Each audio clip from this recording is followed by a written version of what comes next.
আজ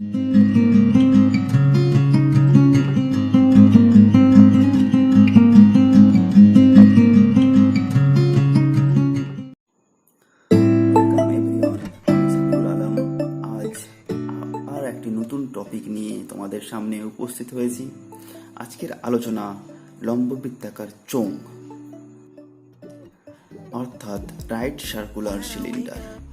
প্রথমে দেখে নেওয়া যাক আজকের টপিকটার কি কি বিষয় নিয়ে আলোচনা হবে।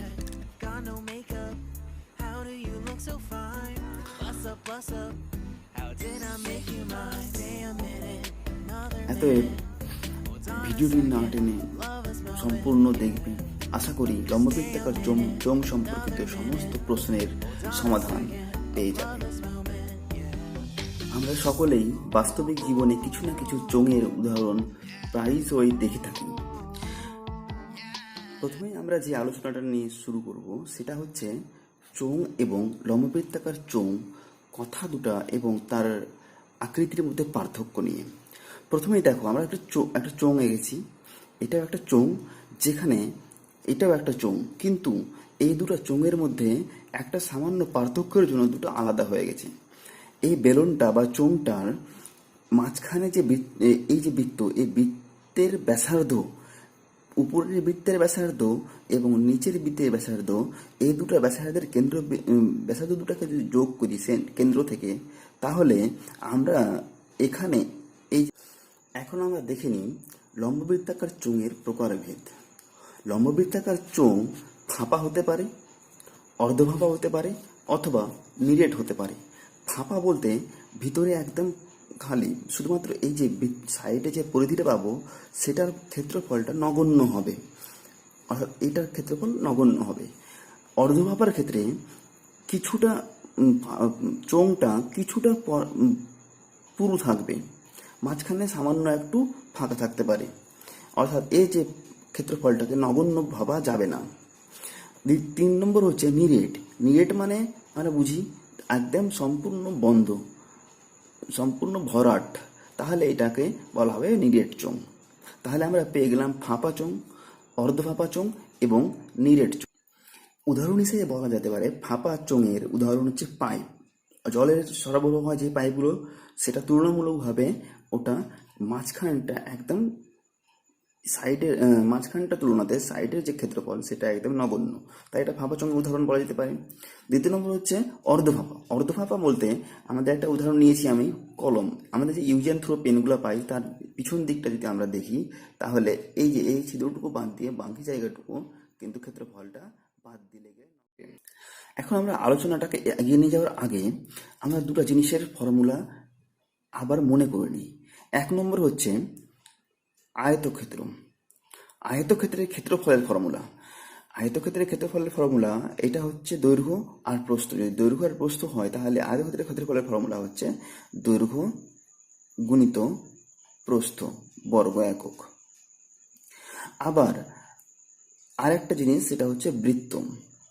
বৃত্তের ক্ষেত্রফল, যদি বৃত্তটির ব্যাসার্ধ আর হয় তাহলে বৃত্তের ক্ষেত্রফল পাই আর স্কোয়ার বর্গ একক। এগুলো আমরা আগের ক্লাসেই শিখে এসেছি। এবং বৃত্তটির পরিধি, বৃত্তটির পরিধি মানে হচ্ছে 4 ধারের মোট দৈর্ঘ্য। তাহলে এই পরিধি হচ্ছে 2 পাই আর একক। যেহেতু এটা একটা দৈর্ঘ্য, ওই জন্য এটা একক, শুধুমাত্র একক থাকবে। এখন তোমরা দেখতে পাচ্ছ আমি একটা আয়তকার কাগজ বা কার্ডবোর্ড নিয়েছি। এই কার্ডবোর্ডটাকে যদি আমরা ঠিক গোল করে নিই, তাহলে, যদি এখানে সম্পূর্ণভাবে গোল হচ্ছে না, যাই হোক, তাহলে আমরা একটা লম্ববৃত্তাকার চোঙের আকৃতি পেয়ে যাব।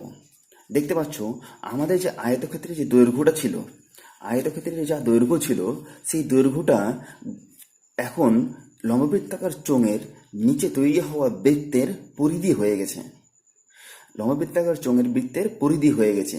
আবার যেটা আমাদের প্রস্থ ছিল, সেই প্রস্থটা লম্ববৃত্তাকার চোঙের উচ্চতা হয়ে গেছে। অর্থাৎ আমরা বুঝতে পারছি যে লম্ববৃত্তাকার চোঙের যদি আমরা পার্শ্বতলের ক্ষেত্রফল বার করতে চাই, তাহলে যে আমরা আয়তক্ষেত্রের যে পার্শ্বতলের ক্ষেত্রফল, অর্থাৎ আয়তক্ষেত্রের ক্ষেত্রফলটাই এই লম্ববৃত্তাকার চোঙের পার্শ্বতলের ক্ষেত্রফল হিসাবে আমরা ধরতে পারি। অর্থাৎ আমরা বুঝতে পারলাম এই আয়তক্ষেত্রের ক্ষেত্রফলটাই লম্ববৃত্তাকার চোঙের পার্শ্বতলকে তৈরি করেছে। অর্থাৎ পার্শ্বতলের ক্ষেত্রফল বের করতে গেলে আমাদের এই আয়তক্ষেত্রের ক্ষেত্রফলের ফর্মুলা দৈর্ঘ্য ইন্টু প্রস্থ করলেই পাবো। তার আগে আমরা আবার দেখলাম যে আয়তক্ষেত্রের দৈর্ঘ্যটাই বৃত্তের পরিধি তৈরি করেছে। অর্থাৎ আমরা এই দৈর্ঘ্যটাকে পরিধি হিসাবে ধরতে পারি।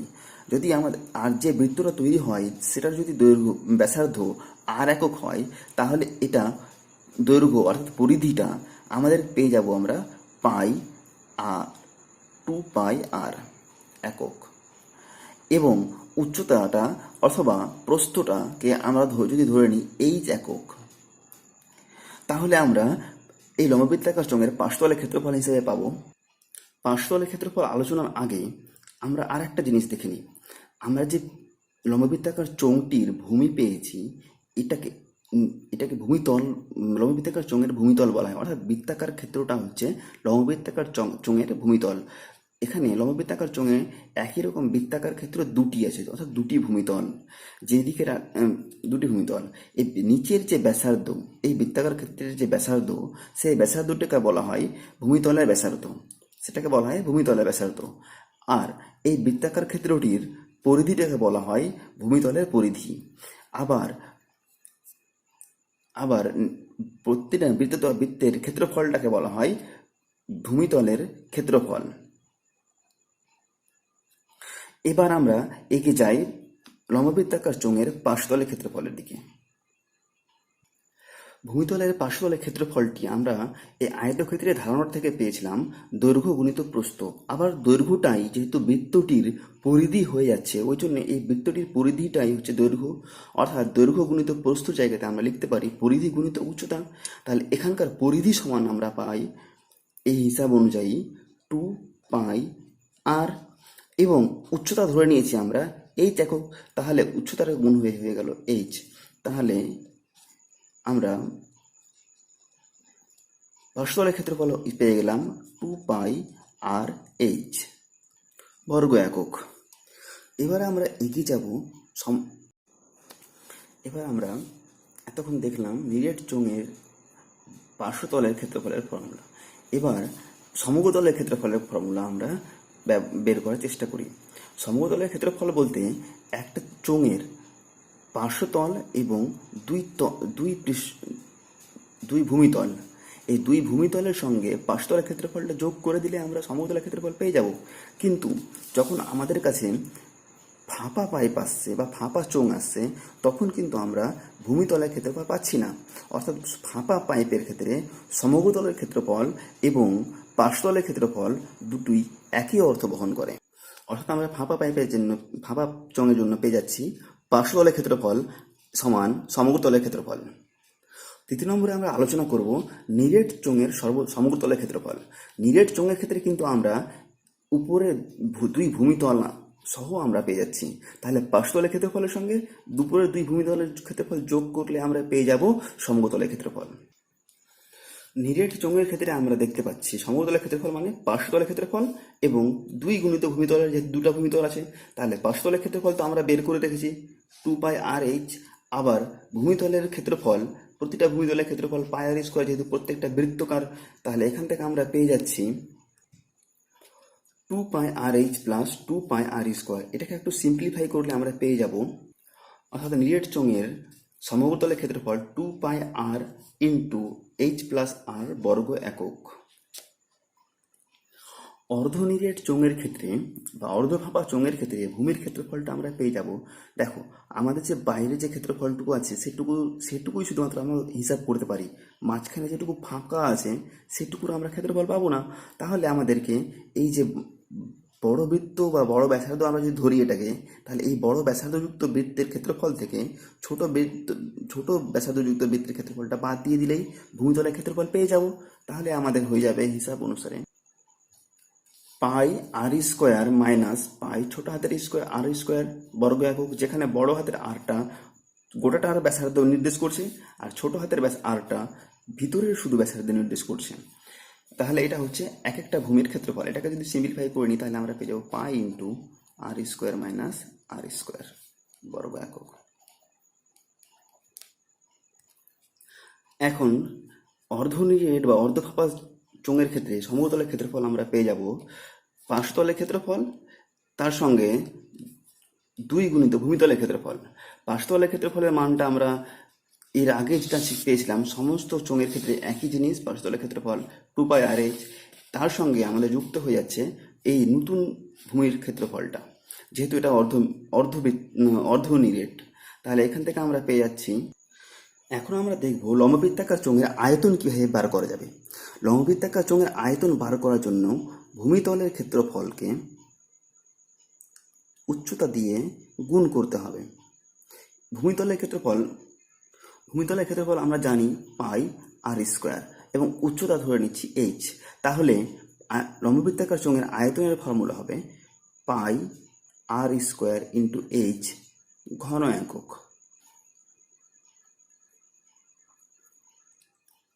এখন আমরা শিখে নিব কিছু কৌশল, কিভাবে আমরা বুঝবো কোন অঙ্কে কি জিনিস বার করতে হবে। অনেক সময় আমাদের সরাসরি বলে দেওয়া থাকে না যে ব্যাসার্ধ এত, উচ্চতা এত, ক্ষেত্রফল বার করো, অথবা ব্যাসার্ধ এত, উচ্চতা এত, আয়তন বার করো। এভাবে আমাদের সরাসরি নাও বলা থাকতে পারে।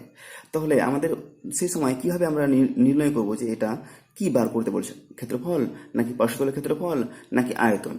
এই জিনিসটা জন্য আমরা প্রথমেই জেনে রাখি, ধরে নাও কোনো একটা পিলার, বাড়ির পিলার আমাদের রং করতে হবে। তো রং করার জন্য তো আমাদের জানি যে ওর ভিতরের অংশটাকে রং করতে পারি না, আমরা তার বাইরের 4 সাইডটাকে রং করতে পারি। যখন আমাদের পিলার থাকে বাড়িতে এভাবে, তো পিলারের উপরে ছাদ, নিচে জমি থাকে, তখন এই পিলারটাকে আমরা তখন নিচের আর উপরের ভূমিতল দুটাকে রং করতে পারি না। তাহলে তখন আমাদের ভেবে নিতে হবে সেই সব ক্ষেত্রে পার্শ্বতলের ক্ষেত্রফল বার করতে বলছে। আবার যদি আমাদের কাছে একটা খেলনা থাকে, ধরে নাও এটা একটা খেলনা, লম্ববৃত্তাকার খেলনা, যদি আমাদের বলা হয় যে এই গোটা খেলনাটাকে রং করতে হবে, যখন আমাদের কাছে খেলনা থাকবে তখন আমাদের ঠিক করে নিতে হবে যে খেলনাটার কথা বলা হচ্ছে সেটা কি ফাঁপা নাকি নিরেট, বা এক মুখ খোলা থাকতে পারে, এক মুখ বন্ধ থাকতে পারে। সেরকম হিসাব করে আমাদের বের করতে হবে যে ওটা যদি নিরেট থাকে তাহলে সম্পূর্ণ ক্ষেত্রফল সমগ্রতলের ক্ষেত্রফল, যদি এক মুখ বন্ধ থাকে তাহলে পার্শ্বতলের ক্ষেত্রফলের সঙ্গে একটা ভূমিতলের ক্ষেত্রফল যোগ হবে, যদি দুই মুখই খোলা থাকে তাহলে শুধুমাত্র পার্শ্বতলের ক্ষেত্রফল বের করতে বলছে। তারপরে 3 নম্বর, যদি আমাদের বলা হয় যে একটা লম্ববৃত্তাকার চোঙাকৃতি পাত্রে জল পূর্ণ করা হয়, ধরে নাও একটা গ্লাসটা সাধারণত লম্ববৃত্তাকার চোঙাকৃতি হয়, তাহলে ওই লম্ববৃত্তাকার চোঙাকৃতি গ্লাসে যদি জল পূর্ণ করতে বলা হয় তাহলে আমাদেরকে আসলে আয়তন পূর্ণ করতে বলা হচ্ছে। অনেক সময় থাকে যে একটা ড্রামে এত লিটার জল আছে, তাহলে ওর উচ্চতা বার করো। তার মানে আসলে আমাদের বলা হচ্ছে ওই ড্রামটির আয়তন, এত লিটার জল মানে ওটাকে ঘন ডেসিমিটার নিয়ে চলে আসতে হবে। তাহলে আমরা ওখান থেকে আমাদের আসলে ঘুরিয়ে বলা হয়েছে যে আয়তন বলা হয়েছে, ওখান থেকে আমাদের ব্যাসার্ধ বের করতে হবে বা উচ্চতা বের করতে হবে। অনেক সময় আমাদের দেয়া থাকে যে একটা পাম্প সেট মিনিটে এত লিটার বা এত মিটার জল শেষ করতে পারে, এত মিটার জল শেষ করতে পারে। অর্থাৎ আমাদেরকে ভেবে নিতে হবে যে ওই পাম্প সেটটার পাইপ যে থাকে, ওই পাইপটার দৈর্ঘ্যই হচ্ছে অত মিটার। যদি 2500 মিটার থাকে তাহলে ওই পাইপের দৈর্ঘ্য হচ্ছে 2500 মিটার। তারপরে আমাদের ওই আয়তনটা বার করে নিতে হবে, যে আয়তন আমরা পাবো সেটাই হচ্ছে প্রতি মিনিটে সেটা জলের পরিমাণ। ধন্যবাদ। আমরা এখানে সংক্ষিপ্ত আলোচনা শেষ করলাম। আশা করি এই নিয়মগুলো যদি তোমরা আয়ত্ত করতে পারো কয়েকবার দেখার পরে, তাহলে লম্ববৃত্তাকার চোঙ সম্পর্কিত যে কোনো সমস্যার খুব সহজেই সমাধান বার করতে পারবে। ধন্যবাদ।